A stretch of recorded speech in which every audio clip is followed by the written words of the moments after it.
Ողջույն բոլորին, այո եւ ոչ նախագիծը 11-րդ օրը մեկնարկում է Օձուն համայնքից։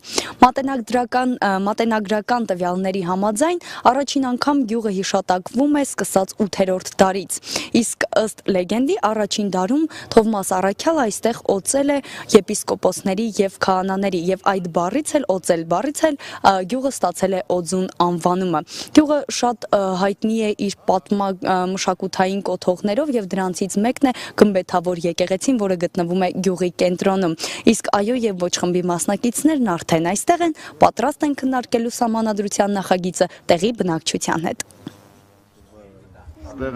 Ինքը լուրջ կրոնի պատմության մասնագետ է։ Մենք որ զրուցելու, հա, չունենք։ Всё, Ժորժ ջան, բարև ձեզ, մենք ողջունում ենք ձեզ։ Շատ հաճելի է, որ այս բնության այս ճգնախանկյունում Օձուն գյուղում Ուրեմն մենք հանդիպում ենք ձեզ հետ։ Այսօր ես ասեմ հետաքրքիր մի բան, արդեն 11-րդ օրն է, որ մենք հանրապետության ուրեմն հատկապես գյուղական համայնքներով, բնակավայրերով եւ մարզերով գնում ենք եւ ոչի եւ այոյի ներկայացուցիչները միասին ենք։ Սրա մասին մենք շեշտում ենք, որ սա առանձնահատուկ մի բան է, որ միասին քաղաքակիրթ ինչ որ ձևով գնում ենք, որպեսզի նորմալ բանավեճ ստացվի։ Ну, մենք այստեղ իհարկե չենք եկել ոչ դասախոսություն կարդանք, ոչ ինչ որ շատ առանձնահատուկ քարոզներ անենք, բայց մենք ուզում ենք ձեզ հետ խորհրդակցենք, որոշակի բարձաբանումներ տանք, հետո մեր ընկերներն էլ կարտահայտվեն ու հետո հարցերով կփորձենք առաջ շարժվենք։ Հիմնական խնդիրը նա է, որ մեխը այս սահմանադրության բարեփոխման, որ կառավարման նախագահական մոդելը փոխարինվում է խորհրդարանական կամ պարլամենտական մոդելով եւ դրանից բխող իր արդյունքներով եւ իր հետևանքներով։ Ну միանգամից առաջանցնելով ասեմ, որ կարող եք միանգամից ասել, բայց դա ինչ կտա այս երկրին, նա սահմանադրությունը կա, հիմա որ փոխում ենք, ի՞նչն է դրա առավելությունը կամ ռիսկեր կան թե չկան։ Միանգամից պետք է ասեմ, որ այո, ռիսկեր էլ կան, բայց նաև ակնկալիքները շատ են, լուրջ ակնկալիքներ կան, որովհետև այս սահմանադրության փոփոխությունը միանգամից չծնվեց, այս 25 տարվա մեր պետության պատմությունը, ուրեմն կենսագրությունը ցույց տվեց, որ մենք այս ձևով, եթե որոշակի ոլորտներում ասենք բանակի հետ կապված անվտանգության, այնուամենայնիվ հստակ է, ապա սոցիալական, տնտեսական, դատաիրավական համակարգի, արդարության վերջնական կայացման հետ կապված խնդիրներ կա, հա? Եվ հատկապես իհարկե մարդկանց հետաքրքրում է այսօր աշխատատեղերի խնդիրը, մարդկանց աշխատավարձի, թոշակների, նպաստների խնդիրը, հաշմանդամության խնդիրը, բազմազավակության խնդիրը եւ այլ հարցեր, հա? Բայց խնդիրներ կա, որոնք որ անհապաղ կարելի է լուծել իրավական դաշտի կարգավորման ձևով, կարգ ու կանոն մտցնելով, խնդիրներ կա, որ ֆինանսական լուրջ ռեսուրսներ է պահանջում։ Հիմա այդ մոդելի փոփոխությունը կարող ասեք ոնց է ազդում։ Ես միանգամից ուզում եմ ասեմ հետեւյալը։ Եթե այսօր թոշակ, աշխատավարձ եւ այլն առայժմ անբավարար է, տարբեր պատճառներով, պատճառ, որ կախված է դրսից Ռուսաստանի գործընթացներից, ուրեմն մեր երկրից դուրս գործընթացներից, բայց մի մեծ բաժին էլ կա, որ երկրում ներքին կառավարման որակի եւ արդյունավետության հետ է կապված, եւ օրինակ, ես մի օրինակ եմ ասում, եթե օրինակ կառավարությունը ստանձնում է, որ ինքը պետք է 5% աճ ունենա, որի հետևանքով պետք է թոշակներ բարձրանա, աշխատավարձնել համամասնորեն ու չի ելնում, այսօր օրենք չկա, թե նա ոնց պետք է հրաժարական տա իր չարացի համար։ Հիմա այս նոր մոդելը ուրեմն փորձ է անում ստեղծի այնպիսի մի կառավարման կառուցվածք եւ բովանդակություն, որտեղ 17 թվականին ընդունենք ընտրություններ ա լինելու պարլամենտի, ուրեմն լինելու է կուսակցությունը, իր ծրագիրը եւ իր վարչապետի տեխնացուն։ Այսինքն դուք իմանալու եք, թե այս կուսակցությունը եթե հանկարծ հաղթի, իր վարչապետը ով է լինելու, ինչի է վարչապետը կարևորում, որտեղ պետության փաստացի ղեկավարը լինելու է վարչապետը, փաստացի ղեկավարը։ Այս առումով նաև պետք է ասեմ, որ հիմնական դեմքերը երկիրը այն ժամանակ կառավարող վարչապետը, ազգային ժողովը նրա նախագահան եւ հանրապետության նախագահն էլ լինելու, ոչ մեկը չի ունենալու այն լիազորությունները, որը ունի այսօրվա հանրապետության նախագահը, այսինքն գերկենտրոնացված այդ լիազորությունները այլևս չեն լինելու։ Այնպիսի կառավարման մեխանիզմ է ստեղծվում, որ այս 3 կառույցները, ազգային ժողով, վարչապետ, այսինքն կառավարություն եւ հանրապետության նախագահ իրար հակակշռեն, մեկը մյուսին վերահսկեն։ Սրանից բացի, քանի որ մենք միշտ էլ ունեցել ենք ընդդիմություն, հիմա էլ ունենք եւ ունենալու ենք, որովհետեւ ընդդիմությունը պետական է ամբողջ հանրային կյանքի մի բաղկացուցիչ անհրաժեշտ մասն է, եւ մենք պետք է այնպես անենք, որ ընդդիմությունը ոչ թե օտարվի պետականաշինության գործից, այլ ընդդիմությանն էլ պետք է ասես, լավ, քննադատում ես, լավ ես անում, արի միասին քեզ գործառույթ տանք, դու էլ մասնակցես պետության գործերին կառուցման։ Այսինքն ընդդիմություն լինելը պետք է եւ հարգի լինի, եւ ուրեմն հարգանքի արժանի լինի, պատվաբեր լինի, որ ընդդիմությունը չի նշանակում, որ գործից պիտի հանենք, չգիտեմ, պիտի անտեսենք։ Այս մոդելը փորձ է անում, որպեսզի գտնենք, որ ընդդիմությունն էլ կա։ Ոնց, ասին կարծնեք, այդ ոնց է լինում։ Ուրեմն նախ եւ առաջ մի քանի կարևոր խնդիրներ կա, որ ընդդիմությանը տալիս են այդ որոշակի գործառույթները։ Առաջինը դա նա է, որ Գլխավոր դատախազը, Կենտրոնական բանկի նախագահան, Վճռաբեկ դատարանի նախագահան, Կենտրոնական ընտրական հանձնաժողովի նախագահան եւ այլ խոշոր պաշտոնատար անձինք, որոնք նաև որոշակի անկախություն են ձեռք բերելու, նաև ընտրվելու են ընդդիմության մասնակցությամբ 3/5-ով։ Ապագա պարլամենտում լինելու է 101 պատգամավոր, 3/5-ը արդեն հաշվում ենք, թե ինչ անում, 60 ձայնից ավել է անում, իսկ 60 ձայն որևէ իշխանություն չի կարող ունենա, որովհետև մեծամասնականը հանվում է։ Այլևս դուք մեծամասնական պատգամավոր չեք ընտրելու, լինելու է ցուցակ կուսակցությունների, որտեղ օրինակ եթե ուզում եք ձայն տակ ընդունենք որևէ կուսակցության, դուք ձայն եք տալու այսինչ անձին, որը գրված է արդեն, որը կոչվելու է ռեյտինգային, վարկանիշային, որը կարգավորվի նոր ընտրական օրենսգրքով։ Հաջորդ այն է լինելու, որ ուրեմն ազգային ժողովում լինելու են քննիչ հանձնաժողովներ, որոնք հիմա օրինակ ես վերջի անգամ գազի հանձնաժողով էր ստեղծված այսօրվա ազգային ժողովում, ես էլ այդ հանձնաժողովի նախագահի տեղակալն էի ժամանակավոր։ Մենք քննեցինք այդ ամբողջ ոլորտները վերլուծեցինք եւ այլն, բայց լիազորությունները ազգային ժողովի շատ բարդ է, շատ վճռական չի, շատ անմիջական չի ազդեցության առումով, դրա համար լինելու են քննիչ հանձնաժողովներ, որտեղ ղեկավարությունը լինելու է ընդդիմությունից եւ ցանկացած գործադիր մարմնից, ցանկացած փաստաթուղթ փորձ արվելու վերցնի։ Ես չեմ ուզում շատ շարունակեմ այս թեման, ես ուզում եմ նաեւ համայնքի խնդիրներից երկու խոսք ասեմ։ Մենք գյուղապետի հետ զրուցեցինք, նաեւ մի շարք մեր համակարգացիների հետ զրուցեցինք, մենք գիտենք, որ Օձունը դա հայտնի գյուղ, մոտորապես 6000 բնակիչ կա, 5600 ավելի ճիշտ, արտագաղ ճիշտ կա, բայց այն չափերի չի, ոնց որ այլ համայնքներում, դա նշանակում է դուք ձեր հողի ջրին լուրջ կապված մարդիկ եք, սիրում եք եւ հայրենասեր մարդիկ եք, եւ հիմնականում իմացանք, որ այստեղ ցորենի եւ կարտոֆիլի արտադրությունն է, անասնապահությունը միգուցե ավելի քիչ, եւ հիմնականում հիմնված է տեղական, այսինքն սպառման օրինակ կարտոֆիլի խնդիր կա, կապված նաեւ Վրաստանի հետ կապերի, այդ նախկին սահմանամերձ շուկայի եւ այլն։ Կարծում եմ, որ նաեւ պետքա փորձ արվի այս մոդելի փոփոխության հետևանքով, երբ որ կառավարությունը ակտիվ սկսի քաղաքականություն իրականացնել, սա գլոբալ խնդիր է, մենակ Օձունինը չի, որպեսզի մենք կարողանանք ամեն մի խոշոր գյուղական համայնքում որոշակի արտադրության փոքր արտադրություններ լինեն, որ մարդիկ նաեւ ոչ գյուղատնտեսական զբաղվածություն ունենան։ Սա շատ գյուղը չի նշանակում, որ բոլորը պետք է մենակ գյուղատնտեսական աշխատանքներով։ Գյուղը պետքա գրավիչ լինի ապրելու համար։ Դրա համար այս առումով իհարկե կարծում եմ, որ առանցքային հարցերից մեկը լինելու է գյուղական համայնքներում ոչ գյուղատնտեսական փոքրիկ արտադրությունների վերականգնումը, ձեզ մոտ ես գիտեմ, որ եղել են այդպիսի արտա եւ կարի ձեռնարկության մասնաճյուղ եւ եղել է գյուղտեխնիկայի հզոր կայան եւ պահածոների գործարան եւ այլն, սա պետքա փորձը, որտեվ տեսեք, շատ հետաքրքիր բան ասվեց, որ մարդիկ տարիներով հմտանում են ինչ-որ բան ստեղծելու մեջ։ Եթե մարդը 30-40 տարի իր ընտանիքը ուրեմն անասնապահությամբ զբաղվել կամ դաշտավարությամբ, ինքը հմուտ է արդեն գիտի, բայց մարդիկ, որոնք զբաղվել են արտադրությամբ, հիմա այդ արտադրությունները չկան, ուրեմն շատ բարդ է այդ անցումը կատարել, որտեղ գործը պետքա սիրես, որ այդ գործով զբաղվում ես։ Ժողովուրդ ջան, ես մի բան եմ ուզում ասեմ, որովհետև հարց կլինի եւ երևի վերջացնեմ, հետո տամ իմ ընկերներին ձայնը։ Ես ներկայացնում եմ Բարգավաճ Հայաստան կուսակցությունը։ Ուրեմն կարող է հարց առաջանա, այս ինչ որ խնդիրներ եղան փետրվարին, ինչ եղավ իշխանություն, ոչ իշխանություն, ես քանի որ այդ հարցերը շատ են տալի, ուզում կանխելով ասեմ,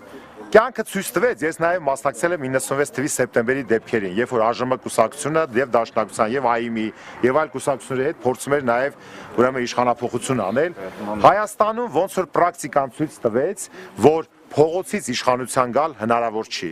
Շատ բարդ է իրավական առումով։ Եթե մենք գնում ենք առճակատման, մեծ հզոր բազմությունը հավաքվում է, պահանջում է հրաժարական եւ այլն, այնուամենայնիվ իրավական առումով կարգ է խախտվում, պրովոկացիա է լինում եւ այլն, եւ խնդրեմ առաջանում։ Ոչ մեկս պատրաստ չենք այսօր թեկուզ մի հոգի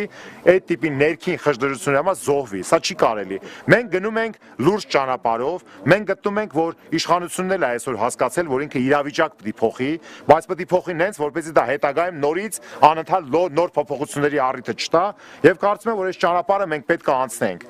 Ես ասում եմ, մենք պետք է այս ճանապարհը անցնենք հավատարիմ մնալով մեր սկզբունքներին, սիրելով մարդուն։ Ես ուզում կրկնեմ, որ ուրեմն մենք պետք է, ես այդ հայտարարությունը ազգային ժողովում արեցի, պետք է միշտ եւ նախարարները, եւ փոխնախարարները, եւ մարզպետները, եւ փոխմարզպետները շատ պետք է լինեն ուրեմն համայնքներում եւ մարդկանց հետ շփվեն, որ եթե նույնիսկ 10 խնդրից մեկը երկուսն էլ լուծեն, մյուսները ժամանակացույց դնեն թե ոնց են լուծելու, որպեսզի առաջ շարժվենք։ Խնդիրը արդարության մեջ է։ Մարդը եթե գիտի ռեսուրսը քիչ է, բայց համաչափ է բաշխվում բոլորին, չի նեղանում, բայց եթե գիտես կա անարդարություն, մարդու տրամադրություն ընկնում է։ Երևի ես ուրեմն խոսքը փոխանցեմ իմ մյուս գործընկերներին, հետո վերջում հարցերի միջոցով նորից կշփվենք։ Բարև ձեզ սիրելի օծունցիներ, հարգելի քաղաքացիներ, ես Նարեկ Այվազյանն եմ, Ազատ դեմոկրատներ կուսակցության ներկայացուցիչը եւ ոչի քարոզիչներից մեկն եմ։ Նախ կցանկանայի շնորհավորել ձեզ վերանորոգված ճանապարհի հետ կապված, որովհետեւ դա գյուղի համար մեծ նշանակություն ունի։ Իսկ հիմա անցնեմ թեմային մեր սահմանադրական փոփոխություններին։ Մեր քաղաքական թիմը եւ ես ուզում ենք, որ լավ սահմանադրություն ունենանք։ Այդ կապակցությամբ այս փոփոխությունները, որ նախատեսվել էր, մենք մեր առաջարկությունները բազմաթիվ արեցինք, թե հանձնաժողովին, թե Սերժ Սարգսյանին, թե ազգային ժողովում քննարկումների ժամանակ, ոմանք ընդունվեցին։ Ինչ ճիշտն է, պետք է դրա մասին ասվի, սակայն ֆունդամենտալ հարցեր կան, որոնք չեն ընդունվել եւ դրանց պատճառով է, որ մենք կողմնակից չենք այս փոփոխությունների նախագծին եւ հորդորում ենք մեր քաղաքացիներին քվեարկել ոչ։ Համար առաջին պատճառը դա 205 հոդվածում նշված Հայաստանի Հանրապետության տարածքների փոփոխության մասին է, որը թույլատրվում է հանրաքվեի միջոցով։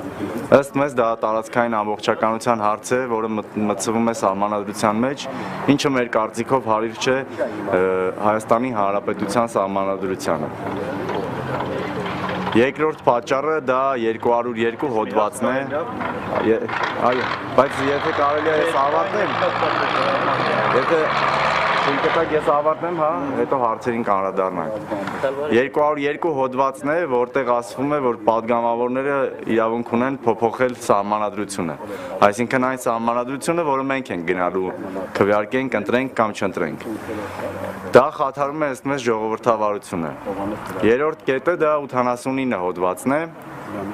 որում կայուն մեծամասնության պատրվակով թույլ է տրվում անցկացնել երկրորդ փուլ ընտրություններ, եթե չձևավորվեց կոալիցիա եւ կայուն մեծամասնություն 54% կարծեմ չձևավորվեց, չհամախմբվեց։ Այս դեպքում ազգային ժողովը հնարավոր է, որ վերածվի ոչ ներկայացուցչական մարմնի, ինչը մենք ցանկանում ենք ընտրել։ Ինչպես նաև քաղաքական կայունություն ցանկանալով հակառակը կարող ենք ստանալ։ Եթե կցանկանաք, օրինակ կբերեմ, ենթադրենք մի կազմակերպություն, որը ստացել է 20% ձայն եւ մրցակցում է երկրորդ փուլում 40% ստացածի հետ, հնարավորություն ունի ընտրվելու երկրորդ փուլում։ Առաջին տեղը գրավել եւ ավելի շատ ներկայացուցիչ ունենալ ազգային ժողովում, քան մնացածն են։ Այդ պարագայում դուրս է գալիս, որ 20% ունեցող, ձայն ունեցող, քվե ունեցող կազմակերպությունը, փոքրամասնությունը ձևավորում է մեծամասնություն։ Դա արդեն իսկ առաջացնում է քաղաքական անկայունություն։ Սրանք հիմնական ֆունդամենտալ հարցերն են, որոնք կապված են մեր հանրապետության տարածքային ամբողջականության, ժողովրդավարության, ինքնիշխանության խնդիրների հետ, ինչպես նաև պետական կառավարման։ Ինչ վերաբերվում է գործընթացին։ Գործընթացը, որը սկսվել է սահմանադրական փոփոխությունների, հանձնաժողով է ձևավորվել մասնագետների, ինչպես հայտնի է, սակայն ըստ մեզ չի եկել ներքևից, այսինքն ձեր առաջարկները, դիտողությունները, մոտեցումները, թե ինչպիսի սահմանադրությունը պետք ունենալ Հայաստանի Հանրապետությունը չի լսվել, այսինքն ժողովրդի ձայնը չի բարձրացվել ինչև վերև։ Դա նույնպես ըստ մեզ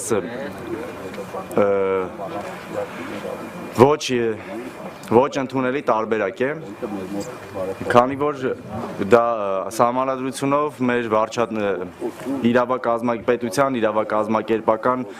նկարագիրն է տրվում, որը պետք է բխի հենց քաղաքացու ցանկությամբ։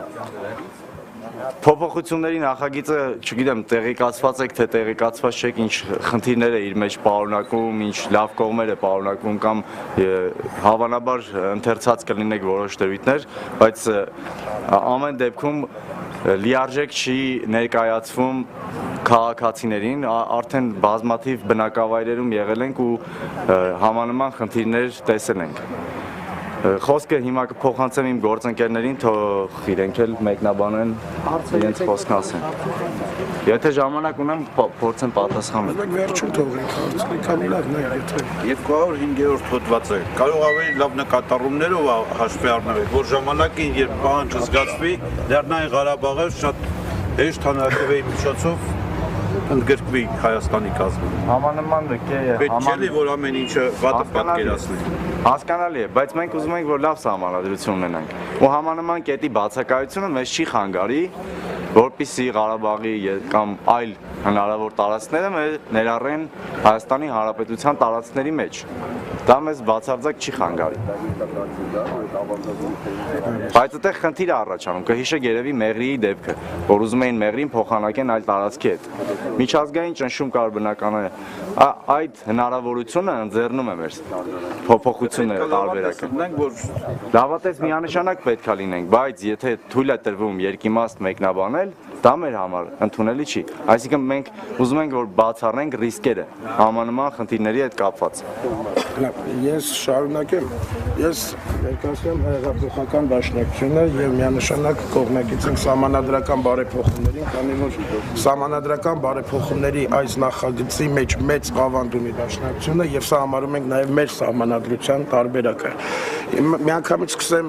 իմ նախորդ բանախոսի այդ կետից, որ դուք շատ ճիշտ նկատառում արեցիք, բայց դե մի փոքր այլ պրիզմայով նայենք։ 205 հոդվածը հստակ ասում է, երբ որ վերպետական կառույցներին կամ տարածքային փոփոխությունների խնդիրը լինելուն պետք է որոշվի հանրաքվեով, այսինքն ժողովուրդը պետք է որոշի։ Սա տեսեք մի քանի տարի առաջ Հայաստանը պետական քաղաքականությամբ նախագահի գլխավորությամբ տարվում էր դեպի ասոցիացիան համաձայնագիր, չէ՞։ Հետո ինչ եղավ։ Ճնշումներ որոշակի մեկ գերտերության կողմից եւ մեր քաղաքական կուրսը կտրուկ փոխվեց դեպի Եվրասիական տնտեսական միություն։ Եթե հիշում եք, բացեք այդ ժամանակվա ամբողջ մամուլը, նայեք, բոլորը մեղադրում են, ինչի պիտի մի մարդ որոշի այս բաներ։ Հիմա փաստորեն փոփոխություն արվել, այսինքն իսկապես պիտի պատասխանատվությունը չլինի մեկ անձի վրա, մեկ անձի որոշման վրա, անգամ պարլամենտի վրա չէ մի 100 քանի հոգու, այլ պիտի դա այդ ամենակարևոր խնդիրն է, որը պիտի միայն հանրաքվեի ճանապարհով լինի։ Այնպես որ կարծում եմ ավելի մեծ պաշտպանվածություն տարածքային ամբողջականության եւ այլ ինչ որ միությունների հարելու քան ժողովրդի դիրքորոշումն է գոյություն չունի։ Սրանով հակառակ ավելի մեծացել է մեր երկրի սուվերենիտետը։ Հիմա վերադառնամ ընդհանուր սահմանադրական բարեփոխումներին։ Շորժ ջան, առաջին հերթին ես կուզեի, որ դուք տեսակետների տարբերության դեպքում իրար հանդեպ ճշտամական մոտեցումներ չունենաք, որտեղ սա ընդհանրապես մեր պետական քաղաքականության հետագա կուրսի որոշում է։ Կամ որոշում ենք, որ այսպես պիտի մնա, փոփոխությունը այս չենք ուզում, կամ ընտրում ենք փոփոխության այս տարբերակը։ Սրանք երկուսն էլ դիրքորոշում են։ Ուղղակի մի կարևոր հանգամանք կուզեի նշեի, որ երբեք սահմանադրական այս հանրաքվեն չկապել իշխանափոխության հետ, որովհետև սա իշխանափոխության գործընթաց չի։ Եթե բոլորս անգամ ոչ քվեարկենք, դեկտեմբերի 7-ից իշխանությունը բացարձակապես դրանից չի տուժում, այսինքն այս process-ը դրա հետ ոչ մի առնչություն չունի։ Սա ընդհանրապես մենք որդեգրում ենք այսպիսի քաղաքականության, որ մեր պետական համակարգը գնում էր, շարունակենք այսպես, թե փոխենք։ Մենք միշտ այսպես նայեք, մենք բոլոր նախորդ շրջանի պայքարներում սևեռվել ենք անձի նախագահի փոփոխության վրա, բայց այդ ով է երաշխավորը, որ հաջորդ նախագահին մենք շատ լավ ենք ընդունելու։ Դա է երեք բոլորն անցած Հայաստանի անկախության մենք միշտ էլ դժգոհ ենք եղել։ Սա գալիս է ոչ թե անձերի խնդրից, այլ որ համակարգն առողջ է, երբ որ մեքենան չի աշխատում, նրա վարորդներին ինչքան ուզում եք փոխեք, այդ մեքենան չի գնալու։ Հիմա այս սահմանադրական բարեփոխումը, որ ես կանվանեի անգամ ոչ թե սահմանադրական բարեփոխում, այլ նոր սահմանադրություն, սա պետական կառավարման համակարգի ամբողջական փոփոխություն է։ Առաջին հերթին ինչ է տեղի ունենում այս փոփոխությամբ։ Նախորդ սահմանադրությունը նախագահ կենտրոն էր, այսինքն սահմանություն, որտեղ հիմնական մեխը նախագահին տրվող լիազորություններն են։ Եվ տեսանք այդ կառավարման համակարգով երկրում շատ խնդիրներ սուբյեկտիվ լուծումներ են ստանում եւ շատ դեպքերում մենք հանգեցինք այս վիճակին։ Հիմա գոհ եք թե դժգոհ ամենը կորոշեք ճիշտ է ձև թե ոչ։ Նոր սահմանադրությամբ հիմնական շեշտադրումը դրվում է Հայաստանի Հանրապետության քաղաքացու իրավունքների իրականացման պատասխանությունը պետության կողմից։ Այսինքն շահը, գերակաշահը պիտի լինի Հայաստանի քաղաքացու իրավունքների պաշտպանությունը։ Պետական կառավարման այդ մոդելին հասնելու համար մենք այսինքն ընտրել ենք պարլամենտական ճանապարհը այս նախագծով։ Վերանում է մինչ այժմ գոյությունող միակ կենտրոն նախագահական համակարգը եւ հիմնական օղակը հանդիսանալու է պարլամենտը, բայց պարլամենտի ընտրական ձևն էլ է փոխվում։ Մինչ այժմ մենք ունենք 131 падգամավոր, որից 90-ը մեծամասնական կարգով էր ընտրվում, 41 համամասնական, 41-ը մեծամասնական։ Նոր փոփոխության տարբերակով վերացվում են ընդհանրապես մեծամասնական տեղերը։ Մեծամասնական տեղերը դա այն տեղերն են, որոնք գործող քաղաքական ուժին հնարավորություն են տալիս միշտ գալ իշխանության գլուխ։ Ես այս օրինակը շատ տեղեր եմ բերել, ստեղ էլ բերեմ, որ ավելի պատկերավոր լինի։ Պատկերացրեք, դի 131 մետր տեղ վազենք։ Հանրապետականը սկսում էր վազել 41 մետրից, մնացած բոլորը 0-ից։ Բնականաբար մշտական ֆինիշին հասնելու հավանականությունը ուներ իշխող քաղաքական ուժը եւ եթե նայեք ամբողջ անցած շրջանը երբևիցե երկրում իշխանափոխություն չի եղել դրսից իշխանությունը միշտ իր մեջից է վերարտադրել հաջորդ իշխանությունը անկամ եթե քաղաքական ուժի ձևն էլ է փոխվել ՀՀՇ-ից հիշում եք այդ նույն մարտիկ հիմնականում անցան արդեն հանրապետական կուսակցություն եւ մի անգամ է եղել որ մի քիչ այլ ձևով է եղել երբ որ Լևոն Տեր-Պետրոսյանին հեռացրեցին իշխանությունից բայց դա էլ դրսից չեղավ, դա իշխանական մի թևը հեռացրեց մյուս թևին, այսինքն երբևիցե ընտրական այս մեխանիզմով մեր երկրում իշխանափոխություն չի եղել։ Նախորդ շրջանում մենք ունեցել ենք կառավարություններ, որոնք կոալիցիոն են եղել, բայց այդ կոալիցիաները ավելի շատ ձևական, ոչ ազդեցիկ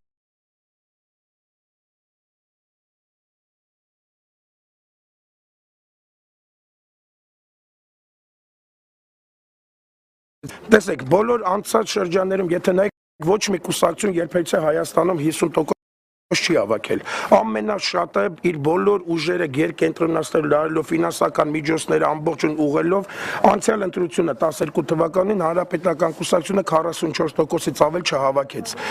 Իսկ ինքը պարլամենտական մեծամասնություն դարավ այդ մեծամասնական տեղերի առույցի բաժինը տանելով դրանք պարլամենտում մեկ ֆրակցիա ձևելով դարձան իշխանություն։ Հիմա եթե մեծամասնականը չի լինում, համամասնականով այսքան բազմակուսակցական Հայաստանում գրեթե անհնար է որ մեկ քաղաքական ուժ միայնակ գա։ Իսկ նոր սահմանադրական բարեփոխման տարբերակում ասում է որ կառավարություն ձևավորելու համար պետք է ունենաս խորհրդարանում կայուն մեծամասնություն։ Կայուն մեծամասնության համար սահմանված է 54%։ Սա նշանակում է, որ ցանկացած ուժ պետք է այլ ուժի հետ համագործակցի։ 1, 2,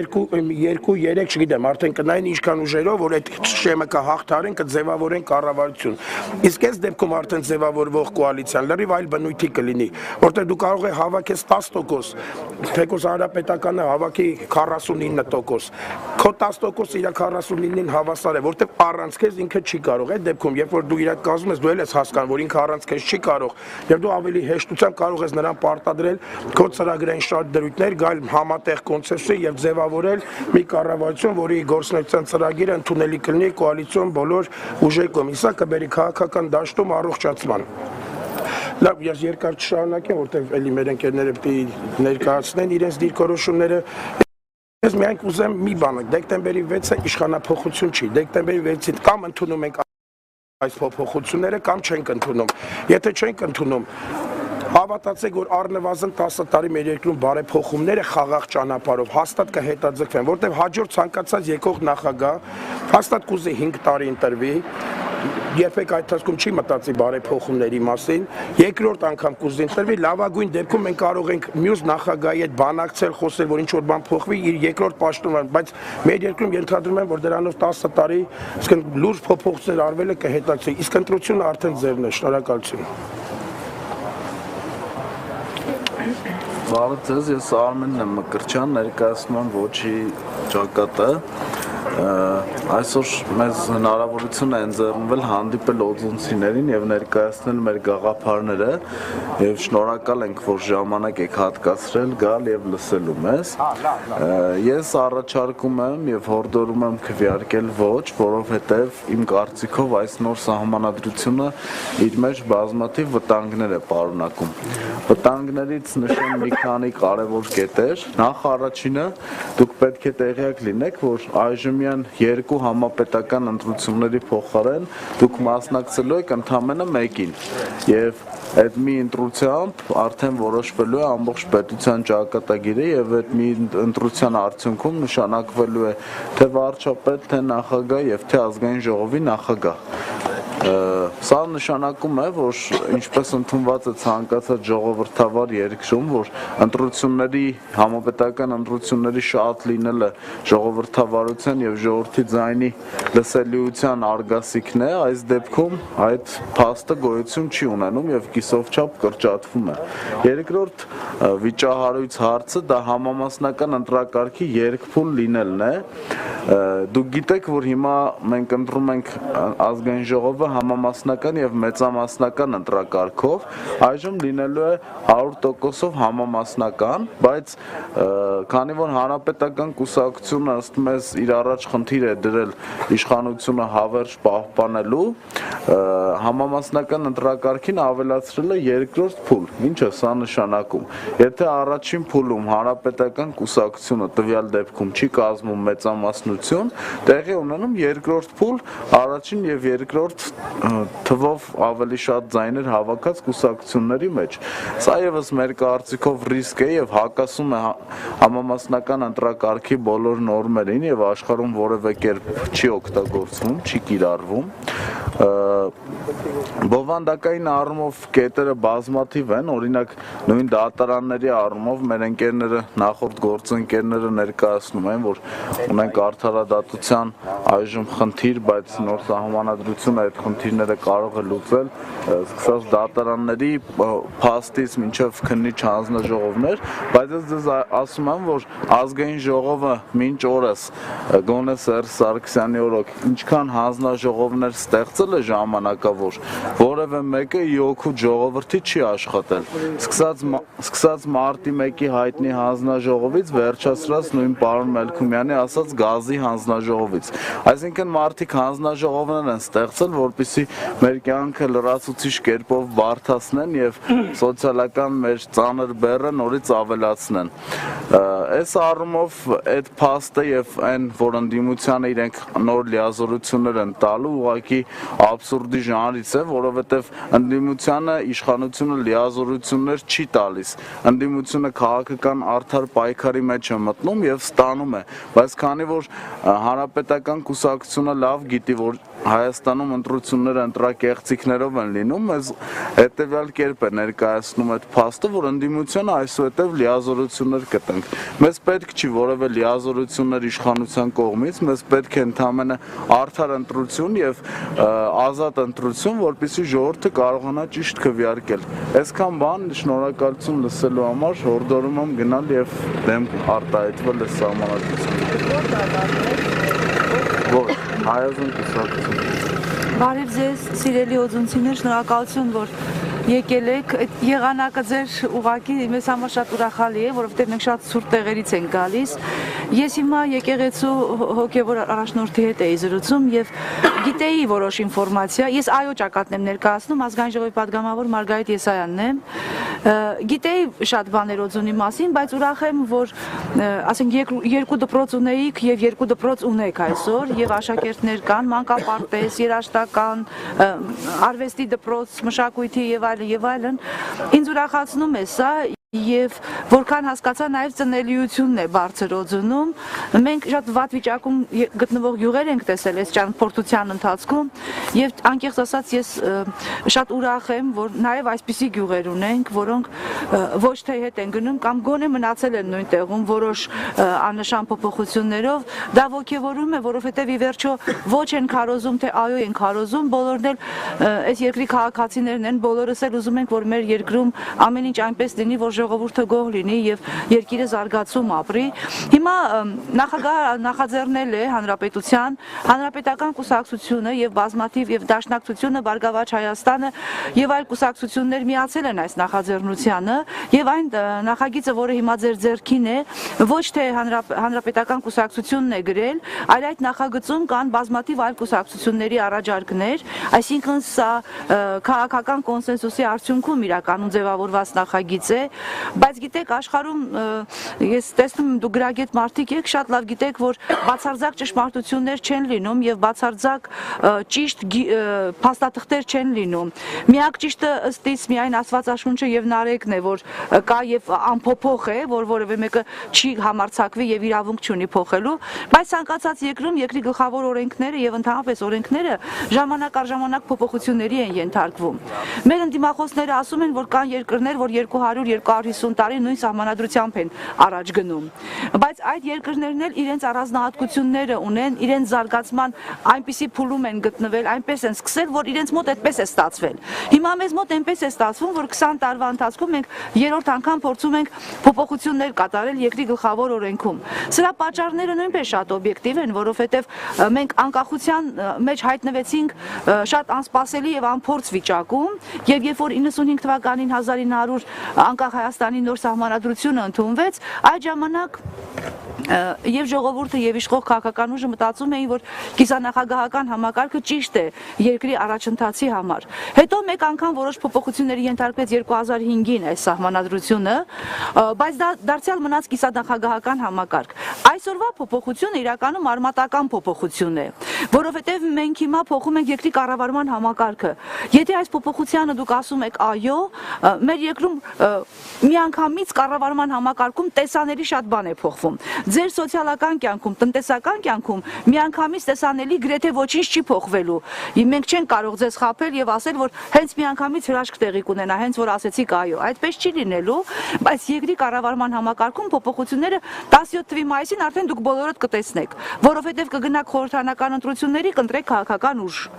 Այդ ուժը իր ցուցակը կներկայացնի նաեւ ձեզ, դուք բոլորի անունները կտեսնեք գրեթե մեծ մասի եւ կտեսնեք այդ ցուցակում այն անձանց տարբեր քաղաքական ուժերի, ովքեր ենթադրում են, որ պարլամենտ գալու դեպքում կունենան վարչապետի թեկնածու ներկայացնելու հնարավորություն։ Դուք կտեսնեք, որ գրված է անուն վարչապետի թեկնածու, այսինքն դուք ինքներդ կընտրեք նաև անձերին այդ դեպքում։ Մեծամասնական ընտրակարգը այլևս չի լինի, դուք առանձին падգամավոր չեք ընտրի։ Բացի դրանից, այն ընտրությունները, որ տեղի են ունենում նախագահական ընտրությունների ժամանակ, դրանք նույնպես այլևս չեն լինելու, որովհետև այն պարլամենտը, որը կգա, այն քաղաքական ուժերը, որ կգան պարլամենտ, կմիավորվեն, այսինքն 3-4 քաղաքական ուժ կմիավորվի, կձևավորի իշխանությունը կձևավորվի այդպես։ Ժողովրդի մասնակցությունը իշխանության ձևավորմանը կլինի խորհրդարանական ընտրություններին մասնակցությամբ։ Այդուհետ կձևավորվի իշխանություն պարլամենտում 3 կամ 4 քաղաքական ուժ, գուցե 2, դա կերևա արդեն ընթացքում, կմիավորվեն իրենց քվեները ձեր կողմից ստացած, կգումարեն եւ կդառնան 50% եւ ավելի, այսինքն մեծամասնություն կլինեն պարլամենտում եւ իրենք կառաջարկեն ով է լինելու երկրի վարչապետը, այդ ցուցակներում որ կա արդեն կընտրեն, ով է լինելու ազգային ժողովի նախագահը եւ ով է լինելու երկրի նախագահը։ Եվ այս իրավիճակում, այսինքն իրենք միայն իրենք արդեն չեն էլ կարող, երբ որ մենք ասում ենք ընդդիմությունը ստանալու է երկրի կառավարման գործընթացներին մասնակցելու հնարավորություն, մենք նկատի ունենք նաեւ այս հանգամանքը, որտեղ այդ իշխանություն ձևավորած քաղաքական ուժերը պարլամենտում միայն իրենց ձայներով չեն կարողանալու ընտրել վարչապետ, ազգային ժողովի նախագահ։ Իրենք պիտի գան ինձնից որպես ընդդիմություն ասեն, ընդդիմություն, քո ձայներից էլ է մեզ պետք։ Մենք այս մարդուն տեսնում ենք վարչապետի լավագույն թեկնածու, այս մյուսին երկրի նախագահի, այս մյուսին ազգային ժողովի նախագահի, բայց մինչև դու ձայն չտաս մի քիչ, մենք չենք կարող իրեն ընտրել։ Այսինքն ընդդիմությունը արդեն որոշում կայացնելու այդ գործընթացներին մասնակից է լինում, ոչ թե այսօրվա նման։ Դուք այսօր տեսնում եք ինչ է կատարվում մեր ազգային ժողովում։ Հանրապետական կուսակցությունը ունի բացարձակ մեծամասնություն, 70 ձայն ունի, եւ բոլոր օրենքները, բոլոր որոշումները անցկացնում է առանց որևէ քաղաքական ուժի աջակցության, այսինքն իր ձայները բավարարում են։ Բայց մենք այս կառավարման ընթացքում հասկացանք, որ այսպես իրականում արդար չի եւ ճիշտ կլինի, որ քաղաքական մյուս ուժեր, այսինքն այնպես չի, որ հանրապետական կուսակցությունը լավություն է անում, այլ կառավարման գործընթացում հասկանալի է դարձել, որ այս ճանապարհը կառավարման այս համակարգը մեզ որևէ տեղ չի տանում այլևս։ Մենք եկել արդեն կանգնել ենք ինչ-որ մի պատի առաջ։ Հիմա մենք ուզում ենք սա փոխել։ Երբեմն մեզ մեղադրում են, որ եթե ուզում եք ինչ-որ բան փոխել, փոխեք այսօր։ Սա նույնպես տրամաբանական առաջարկ է, բայց դա նույնպես անհնարին է, որովհետև գայթակղությունները իշխանության ղեկին լինելու մեծ են եւ մարդկային սուբյեկտիվ ընկալումները իշխանության ղեկին մոտ գտնվելու շատ մեծ են, որովհետև մենք ոչ մի երաշխիք չունենք, որ որևէ կուսակցություն, երբ որ կգա 17 թվին, երբ որ դուք ոչ կասեք, ենթադրենք, կգա պարլամենտ, ինքը նույն ճանապարհը չի անցնի, ինչ որ հիմա մենք ենք անցել։ Վստահաբար նույն ճանապարհն է անցնելու, որպեսզի այս վտանգները կամ այս հեռանկարը այլևս չլինի, մենք հիմա մի քանի քաղաքական ուժերով նախաձեռնել ենք այս փոփոխությունները, որոշողը դուք եք լինելու, որովհետև եթե դուք ասում եք ոչ այս փոփոխություններին, ժողովուրդ ջան, դուք իշխանությունը մեկա չեք փոխում։ Այդ իշխանությունը մնում է այնպես ինչպես այսօր, մինչև 17 թիվը, նորից ընտրություններ են լինում, գալիս է մեկ ուժ, անունը չասեմ, ինչ որ մի ուժ, էլի ձևավորում է իր մեծամասնությունը պարլամենտում, 18 թվին գալիս է այդ նույն ուժը, դնում է իր նախագահի տեխնացուն, անցկացնում է իր նախագահի տեխնացուն, այս կարուսելը այսպես նորից պտտվելու է։ Հիմա ես չեմ կարող ձեզ վստահաբար պնդել, որ եթե դուք ասում եք այո, մի անգամից այսպես հրաշքով, մի անգամից ամեն ինչ փոխվել է, որևէ մեկը ձեզ դրա երաշխիքը չի կարող տալ։ Պարզապես սա շանս է, հնարավորություն, որ կառավարման այս համակարգը կդառնա ավելի արդյունավետ, որովհետև այն ինչ մենք ունենք, նրա արդյունքները այլևս տեսել ենք։ Առաջ գնալու հնարավորություն քիչ է տրվում, որովհետև անձնական հավակնությունները, կուսակցական հավակնությունները, իշխանության ղեկին լինելու գայթակղությունը մենք անցած 20 տարիներին տեսնում ենք, որ շատ մեծ է, եւ դա մեզ հեռուտեղ չի տանում եւ ճիշտ տեղ կարծես թե չի տանում։ Հիմա այս փոփոխությունը այնպես չի, որ այսպես ճակատագրական կենաց մահու կռիվ է եւ մենք հիմա այստեղ եկել ենք, որ ձեզ շատ համոզենք, որ դուք գնաք այո ասեք կամ ոչ ասեք։ Բոլորովին այդպես չի։ Սա դեմոկրատական շարժումների լավագույն տարբերակն է, երբ որ մենք եկել ենք, այսինքն падգամավորներ, քաղաքական գործիչներ եւ ակտիվիստներ, ովքեր ակտիվ երիտասարդներ, ովքեր դիրքորոշում ունեն, ասելիք ունեն, եկել ենք, այստեղ ձեզ բացատրում ենք եւ ունեք դուք նախագիծը, դուք կկարդաք ինքներդ կորոշեք, որովհետեւ այնպես չի, որ եթե այո եք ասում Հայաստանի վերջն է, ոչ եք ասում Հայաստանի վերջն է։ Այդպես չի, իհարկե գործընթացները կգնան իրենց հունով, բայց մասնագետների կարծիքով եւ քաղաքական բազմաթիվ ուժերի կարծիքով ճիշտ կլինի, որ մենք մի հատ փոփոխություն անենք, որտեղ տեսեք հիմա այսին տեղում կանգնած եմ ամբողջ ընթացքում, երբ որ խոսում եմ, այս կանգնած տեղում ոչինչ չի փոխում, ես այստեղ կանգնած եմ։ Երբ որ ես քայլ եմ անում, ես մոտենում եմ ձեզ, երբ որ ես հետ քայլ եմ անում, ես հեռանում եմ ձեզնից։ Հիմա այս նախագիծը, որը ներկայացված է մասնագետների մեկնաբանությամբ, նաև ես եմ կարդացել, որպես падգամավոր եմ ասում, իմ մեկնաբանությամբ սա մեկ քայլ առաջ է դեպի ժողովուրդը։ Այսինքն մոտենալու են իշխանությունը եւ ժողովուրդը իրար։ Սա շատ կարեւոր է եւ խնդրում եմ ուղղակի մի ամեն տեղ ասում եմ, այստեղ ձեզ էլ պիտի ասեմ, ով ոչ կքվեարկի եւ ոչ այո, դա իր սահմանադրական իրավունքն է։ Հայաստանի Հանրապետության յուրաքանչյուր քաղաքացու սահմանադրական իրավունքն է։ Իմ խնդրանքը, իմ հորդորը միշտ լինում է բոլոր համայնքներում, արդեն 11-րդ օրն է, մենք այսպես առավոտից իրիկուն շրջում ենք, այն է, որ այդ հանրաքվեից հետո համայնքներում բնակիչները, քաղաքացիները իրար հետ չթշնամանան։ Այսինքն դա չդառնա կենաց մահու ավարայրի ճակատամարտ։ Ինչ էլ ընտրեք, տեր է իշխանությունը, ինչ էլ ընտրեք, ընդդիմությունը տեր է, որովհետև դա լինելու է Հայաստանի Հանրապետության ազատ քաղաքացու ընտրությունը։ Իմ հորդորը այն է, որ սա չդառնա այսպես ճակատագրական որևէ բան, ելի եմ կրկնում, միակ ճիշտ եւ անփոփոխ ճշմարտությունը Աստվածաշունչն է եւ Նարեկը։ Եվ եթե դրանք կան, ուրեմն մեր կյանքում ամեն ինչ լավ է լինելու։ Պարզապես սահմանադրությունները եւ օրենքները գործիքներ են, որպեսզի հասարակությունները իրենց կյանքը ավելի ճիշտ հունով կազմակերպված ընթանա եւ իրենց կյանքում փոփոխությունները դրական լինեն եւ այդ դրականը մեր ժողովուրդը տեսնի։ Սա է ամբողջ խնդիրը եւ իսկապես խնդրում եմ, երբ որ դուք կբացատրեք ձեր այն համագյուղացիներին, ովքեր այստեղ ներկա չեն, թշնամանք չլինի, չարություն չլինի, այսպես կռիվ չլինի եւ այն խնդիրները, որ մենք միշտ ունեցել ենք բոլոր ընտրություններից առաջ եւ ընտրություններից հետո, դրանք ուղղակի չլինեն, որովհետեւ սա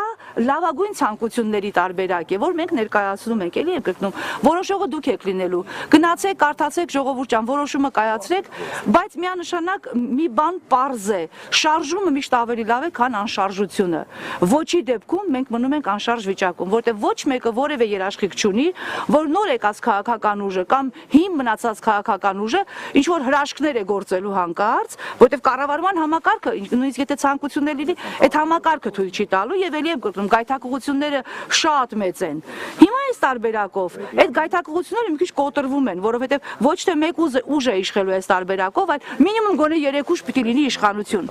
Երբ որ մենք ասում ենք իշխանափոխություն խաղաղ ճանապարհով, նկատի ունենք նաև հենց սա։ Երբ որ իշխանափոխությունը տեղի կունենա ոչ թե փողոցներում, հրապարակներում, տեսնում եք, դա տեղի չի ունենում, որովհետև մեզ մոտ ռևոլյուցիաները դատապարտված են։ Հիմա սա տարբերակ է էվոլյուցիոն ճանապարհով առաջ գնալու, որոշողը դուք եք լինելու։ Շնորհակալ եմ։ Բարև ձեզ, հարգելի հայրենակիցներ։ Ես Վարդան Խաչատրյանն եմ, ներկայացնում եմ Հայք նախաձեռնությունը։ Նրա կազմում են բազմաթիվ կուսակցություններ, հասարակական կազմակերպություններ, ինչպես նաև մտավորականների միություններ։ Եվ այս հավաքականության անունից մենք հայտարարում ենք, որ այս սահմանադրությանը պետք է ասել ոչ, ոչ եւ միանշանակ ոչ։ Ես իհարկե քաղաքական դաշտի հենաբնակներից եմ, բայց իմ համար մեծ պատիվ է այսօր ոչը ներկայացնել այն մեր ըմբոստ երիտասարդության լիդերների հետ, որոնց դուք տեսակ, ովքեր Բաղրամյան պողոտան փակեցին եւ հնարավորություն չտվին գոնե մի քանի ամիս թանկացնել էլեկտրականության վարձերը, ինչը այսօր տեղ է գտնում, եւս մեկ անգամ ցույց տալով, որ մեր իշխանության համար դա չեղավ ահազանգ։ Որ մեր իշխանությունը այնուամենայնիվ շարունակում է իր սովորական քաղաքականությունը։ Հիմա բերել են սահմանադրություն, նոր սահմանադրություն, ոչ թե փոփոխություններ, որովհետև նախորդ սահմանադրությունից Հայաստանի Հանրապետության, այսինքն այսօր գործողից, սա 100 եւ ավելի կետով ավելին է։ Այսինքն 2 եւ ավելի անգամ ավել է, քան նախորդ սահմանադրությունը, այսինքն այսօրվա գործողը։ Եվ ինչ որ խոսեցինք, ասենք ամենաշատը տեղավորվում է 10-15 կետի մեջ։ Կարելի է 10-15 կետի երևի փոփոխություն իրականացնել եւ այս ամենը լիներ, բայց ինչի է այսպիսի աներևակայելի թիվ, կարող եք բացել տեսնել 220 հոդված։ 220 հոդված են դեպքում, երբ որ ամերիկյան սահմանադրության հոդվածների թիվը 7-ն է, լրացումների թիվը փոփոխությունների թիվը 27-ը, իսկ Ռուսաստանին է այդքան ծանրաբեռնված լինելով տարաբնույթ քաղաքներով, որոնք ինչ որ կարգավիճակ ունեն հատուկ, ավտոնոմիաներով, որոնք պետականության տարրեր են իրենց մեջ պարունակում, 137 է։ Ու մեկ էլ հանգարց Հայաստանի սահմանադրությունը 220։ Ինչու՞։ Եթե ժամանակագրական առումով նայում ենք 13 թվականի, 2013 թվականի հունիսի 3-ին ստորագրվեց Եվրասիական տնտեսական համագործակցության մեջ մտնելը Հայաստանի եւ մյուս կողմից հենց ամսի 4-ին հրահանգվեց սահմանադրության նոր սահմանադրության ստեղծումը, ինչը ամենայն հավանականությամբ եւ բացահայտ երևացող որպես գիծ դա Հայաստանի, այսպես ասենք, քաղաքական խաղներ դեպի Եվրոպա։ Իհարկե եվրոպացիները այս առումով հնարավորինս ողջունեցին, այսօր մենք ունենք փաստացի այս սահմանադրությունը։ Սահմանադրության մեջ կան բազմաթիվ կետեր, այս 220-ից,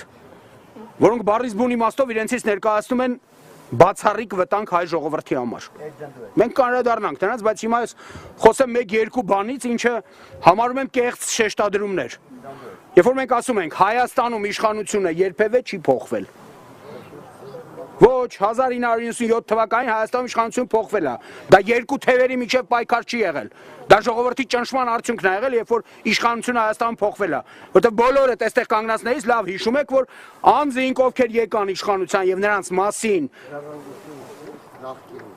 հարցրեցին, թե Լևոն Տեր-Պետրոսյանը կարող էր նրանց հրաժարեցնել, թե չէ։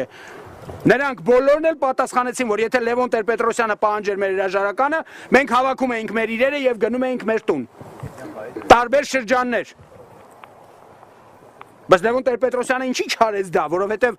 ճնշումը նրա համար, ժողովրդի ճնշումը դարձել էր անտանելի։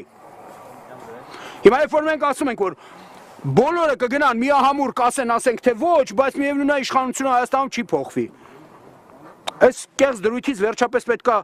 հրաժարվել եւ պարզ պատկերացնել, չկա ժամանակ, չկա երկիր, որտեղ իշխանությունը պատկանում է ինչ որ մարդկանց, իշխանությունը պատկանում է ժողովրդին,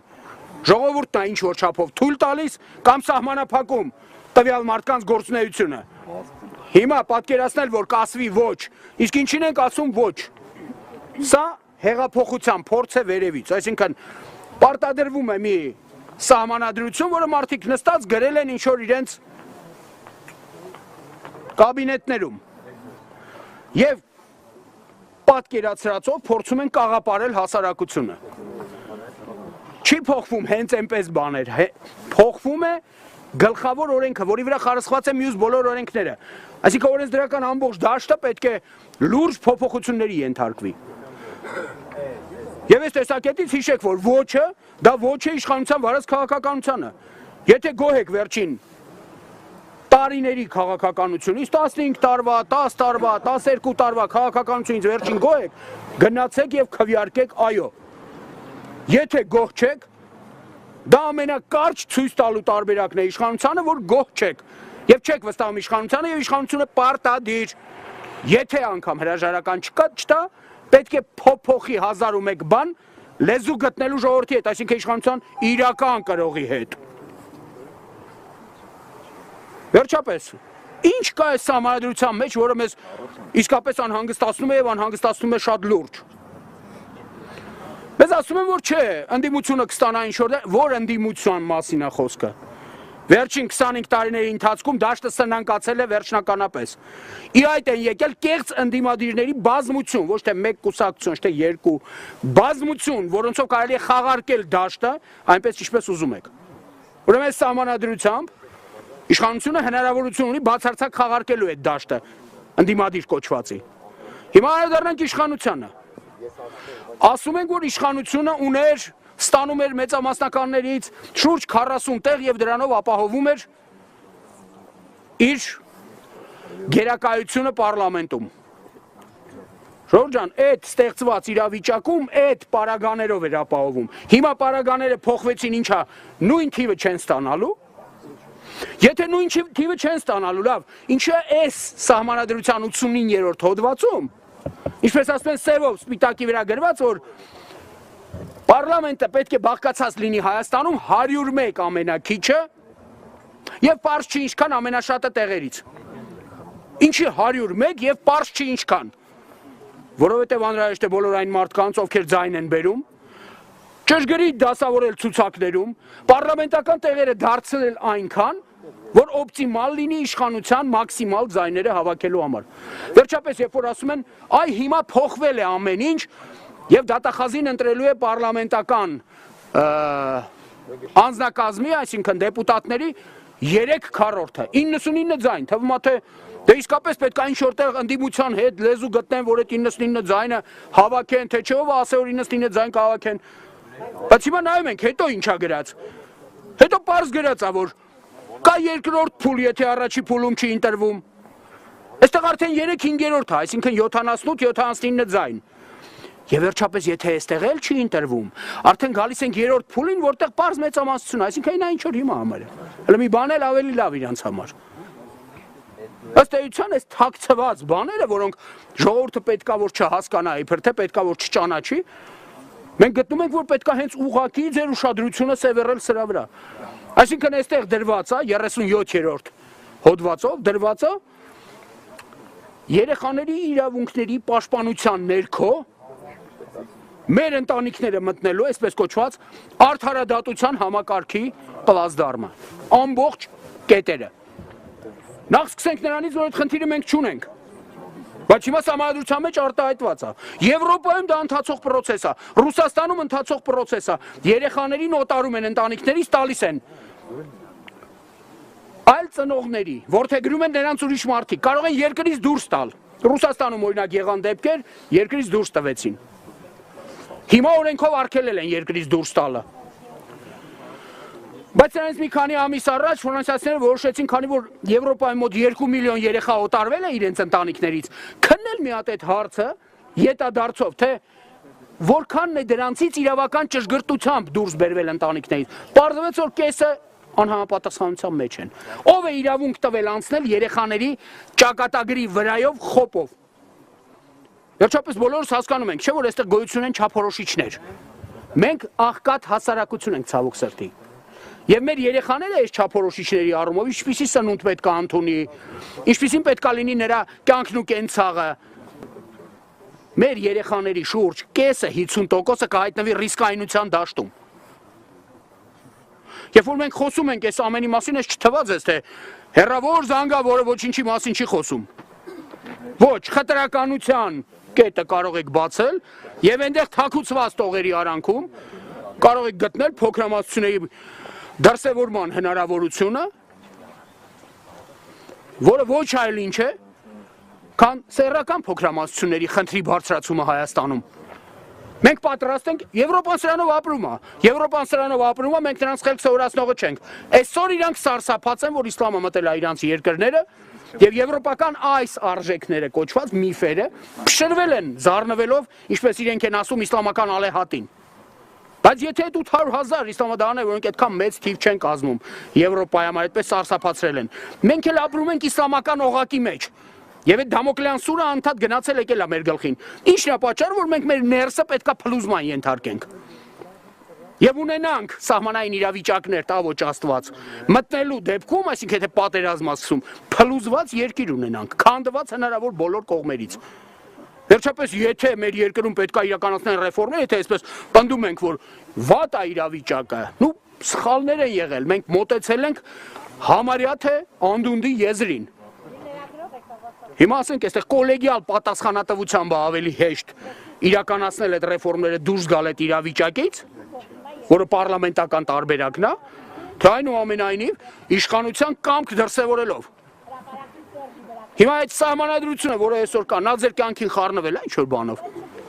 Նա ձեզ պարտադրել է ինչ-որ բան, կամ իշխանության պարտադրել է ինչ-որ բաներ, կյանքը վատացել է նրա պատճառով։ Բոլորս գիտենք, որ մեր իշխանությունները ամեն անգամ, երբ որ կարիքն եղել է, շրջանցել են այդ սահմանադրության դրույթները։ Սահմանադրական դատարանի կայացրած որոշումները տասնյակով եւ ավելի չեն կատարվել։ Որովհետև իշխանությունը հարկ չի համարել, դա համարել լուրջ խոչընդոտ իր համար։ Սահմանադրությունը սահման չի դրել։ Հիմա ինչից ելնելով հավատանք, որ իշխանությունը որոշել է ինքնասպան լինել։ Հանձնել իշխանություն, խառակիրի անել, ինչու։ Մինչև հիմա ձեր ունեցած իշխանության մասին պատկերացումներից հետևում է, որ իշխանությունը պատրաստ է հանձնել իշխանությունը, ուզում է հանձնել իշխանությունը, հա, այդպիսի պատկերացում կա։ Երբ որ մենք ասում ենք խաղի օրենքներ, ինչ խաղի օրենքներ։ Խաղի օրենքներ մեզանում չի եղել։ Խաղի օրենքները շրջանցվել են, դասավորվել են այնպես, ինչպես հարմար է եղել հավաքել ցանկալի խճանկարը տվյալ իշխանության համար։ Կլներ դա 95 թվականին, կլներ դա 2005 թվականին, թե այսօր։ Ամեն դեպքում գերակա է եղել իշխանությունը, ամեն դեպքում մոռանալով որ իշխանությունը պատկանում է միայն ժողովրդին եւ ուրիշ ոչ մեկին։ Այնպես որ մենք ձեզ հորդորում ենք այս ամենը հաշվի առնելով այնուամենայնիվ ասել ոչ։ Որովհետեւ եթե մենք գնալու ենք այս ճանապարհով, մենք ունենալու ենք երկիր, որը ունենալու է ինքնության հարց, հայկական ինքնության հարցն է կանգնելու։ Եվ խնդրում ենք հաշվի առնել, որ մեր ընտանիքներով ամեն ինչ պայմանավորված։ Եվ պետք չի այդ ընտանիքները դնել այդպիսի հարցականների եւ հարվածների տակ։ Շնորհակալ։ Մի հարց տամ ձեզ։ Համետ։ Դուք շեշտեցիք իշխանությունից դժգոհության մասին, չէ՞։ Դե իշխանությունից Ես շեշտեցի նաեւ իդից առաջ։ Բանը շեշտեցիք կեղծ ընդդիմության մասին։ Հիմա իշխանությունից երբ մենք դժգոհ ենք, դա ինչ որ ձևով կարելի է էլի պատկերացնել ու իշխանությունը ինչ որ բաներ չի կարողանա անել, իշխանությունից անընդհատ դժգոհությունը կա, բայց որ մենք ընդդիմությունից ենք շատ դժգոհ, այդ արդեն մի քիչ անհասկանալի է, որովհետև դուք խոսացիք կեղծ ընդդիմության մասին, հիմա ես ոնց պատկերացնեմ, այդ բաժանարը որտեղ է, դուք կեղծ ընդդիմություն։ Բաժանարը վարքագծի մեջ է, ճիշտ այնպես ինչպես ոչ մի իշխանության։ Լսեք, պատասխանը, եթե հարցը տվել եք, ոչ մեկին բառերով մի հավատացեք, ով ասեք բառերով կարող է խաբել։ Հավատացեք միայն վարքագծին։ Եթե իշխանությունն է կոնկրետ փոխել է ընտրական օրենսգիրքը,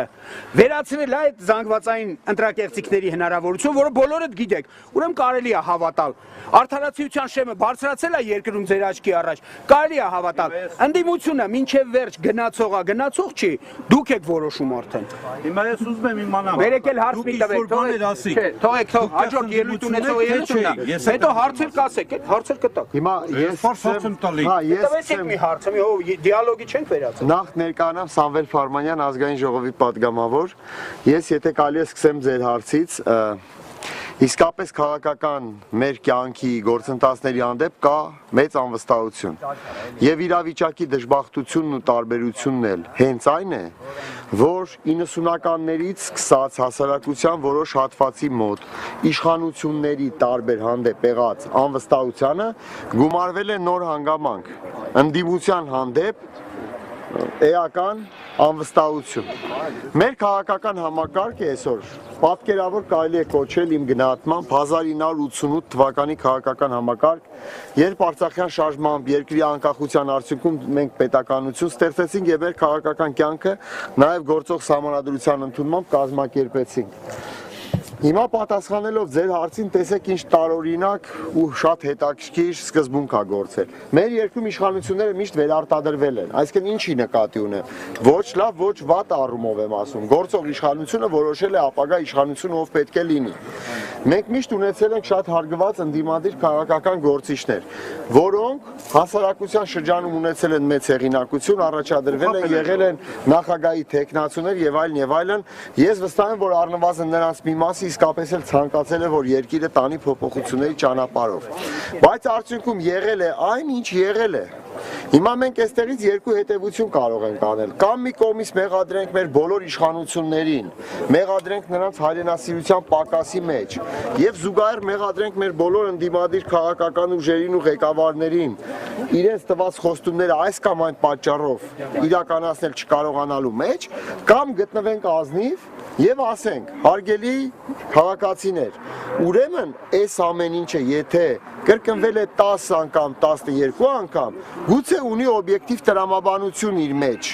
Կա օրինաչափություն, ո՞րն է այդ օրինաչափությունը։ Հայկական մենթալիտետը։ Օրինաչափությունը նաև այն է, ես ուզում եմ ասել սահմանադրությանը, որ մեր երկրում իշխանությունը ամբողջապես կենտրոնացված է կոնկրետ Հայաստանի Հանրապետության նախագահի ձեռքում։ Դա ինստիտուտի մասին եմ խոսում։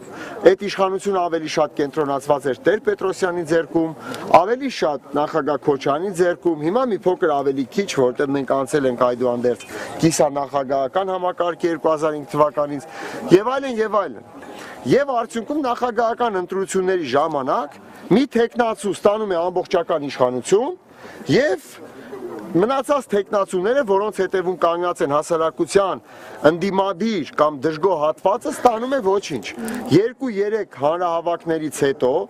դուք օձունում ընտրում եք 40% վստահություն եք տալիս ինձ որպես ընդդիմադիր տեխնացու։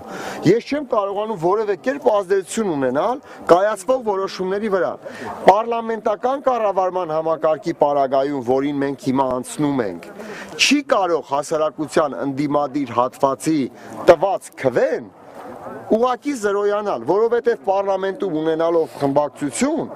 էականորեն ցանկացած ընդդիմադիր կուսակցություն, եթե վաղը հանրապետականն է դառնում ընդդիմադիր, լինում է խորհրդանում, իրավունք հնարավորություն է ստանում ազդել կայացվող որոշումների վրա։ Այսօր այդ ազդեցությունը միայն խոսքի ելույթների մակարդակով է, սա մեկ։ Երկրորդ կարևոր հանգամանքը, տեսեք, շատ հաճախ տարբեր բանախոսներ ասում են մի քիչ վախճանաբանական պատկերացումներով, որ Հայաստանը կանգնած է անդունդի եզրին եւ եթե մենք նոր սահմանադրություն ընդունենք, կարող է ավելի վատանալ մեր իրավիճակը։ Նախ Հայաստանը անդունդի եզրին կանգնած չէ։ Ես դեմ եմ շատ վախճանաբանական նման ձևակերպումներին, որովհետեւ վատ տրամադրությամբ իհարկե ոչ մի լավ գործ հնարավոր չի անել։ Այլ բան, որ պետք է արձանագրել իրավիճակը, որ իսկապես Հայաստանում արմատական փոփոխությունների անհրաժեշտություն կա։ Դա կար վաղուց, այսօր գուցե ավելի սուր է դրված այդ հարցը, բայց ամբողջ խնդիրը հետևյալն է. ինչպես գնալ այդ փոփոխությունների ճանապարհով, ինչպես ցապ կատարել դեպի այն Հայաստան, որը մեր երազանքների երկիրն է, որը արդար հասարակություն է կառուցում, հասարակական հարաբերությունները մեր սրտով են եւ այլն։ Ես շատ համառոտ ասեմ, որ պատմությունը մեզ հուշում է 3 ճանապարհի գոյության մասին։ Առաջին, հարգարժան պարոն Խաչատրյանի մատնանշած ճանապարհն է, որ գործող իշխանությունները, իսկ այդ իշխանությունները կարող են լինել այսօր մեկը, վաղը մյուսը, նախկինում երրորդը, քաղաքական մի այնպիսի կամք դրսևորի, որ որ մեկ օրում, մեկ տարում, մեկ շաբաթում, չգիտեմ, երկրում խաղի կանոնները փոխվի, իրավիճակ փոխի։ Մենք սա չենք տեսի այսօր, սա փաստ է։ Մենք այդ սպասում ունեցել ենք 90-ական թվականներին, 2000-ական թվականներին, արդեն 3-րդ հազարամյակի երկրորդ տասնամյակն ենք հատել համարյա կեսը, չենք տեսել։ Երկրորդ ճանապարհը հետևյալն է, որ հասարակությունը դժգոհ լինելով իրավիճակից սահմանադրությամբ ընձեռված հնարավորությունից օգտվելով մասնակցում է ընտրությունների, գալիս է իշխանության եւ երկիրը տանում է արմատական փոփոխությունների ճանապարհով։ Սա էլ է տարբերակ, բայց մենք դա էլ չենք տեսել։ Հիմա ես չեմ ուզում մեղադրել ոչ բոլոր իշխանություններին, ոչ բոլոր ընդդիմադիրներին, որովհետև եթե մենք լսելու լինենք բոլոր իշխանությունները իրենց փաստարկները կբերեն, թե ինչու դա հնարավոր չի եղել, բոլոր ընդդիմություններն էլ իրենց փաստարկները կբերեն, թե ինչու իրենք չկարողացան։ Եվ կա երրորդ ճանապարհը, եթե մենք չենք կարողանում, չի ստացվել անել առաջինը, չի ստացվել երկրորդը, ուրեմն եկեք այդտեղ տեսնենք օրինաչափություն եւ փոխենք խաղի կանոնները, որի առանցքում ընկած է հետևյալը, որ ընտրությունների ժամանակ հաղթողը չպետք է ստանա ամեն ինչ եւ պարտվողը չպետք է կորցնի ամեն ինչ։ Ահա նոր սահմանադրությունը տալիս է նման հնարավորություն, որպիսի առանցքային հարցերի խաղի կանոնների փոփոխ Օձունում առաջին հանդիպման քննարկումները դեռ շարունակվում են, սակայն մենք ավարտում ենք ուղիղ եթերը։ Այստեղ նախատեսված է եւս մեկ հանդիպում արդեն Մշակույթի տանը։ Կհանդիպենք փոքր ինչ ուշ։